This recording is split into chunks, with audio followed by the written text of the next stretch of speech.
Rice cooking, really straightforward. There are loads of different ways people cook rice, but by far the easiest way is to cook it by absorption.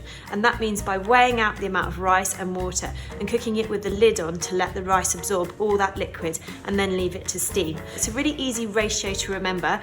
You need double the amount of water to rice. So if I'm using half a cup of rice, which would be for 2 people, I need a whole cup of water. Or if I want to cook for a family of 4, I'd probably do a whole cup of rice and 2 cups of water. Now you just need a normal tea mug. So it doesn't have to be a specific measurement. Just remember that you're just going to need to use the same cup for both the rice and the water.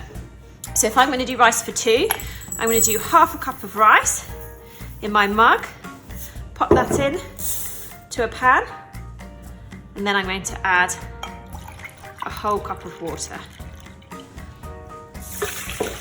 You can add a pinch of salt if you want to season it, or you could cook it in stock, or you could add some jalapeno peppers or a little bit of tomato puree to change the flavours on the rice. A little bit of turmeric will give it a nice yellow colour. And then all I'm going to do is I'm going to bring my rice to the boil. And then once it boils, I'm going to put a lid on it and I'm going to turn the temperature right down to a simmer. So not the lowest temperature, and then I'm just going to leave it to simmer on this low heat for 10 minutes until all the water has absorbed. And then after 10 minutes is finished, I'm going to set a timer.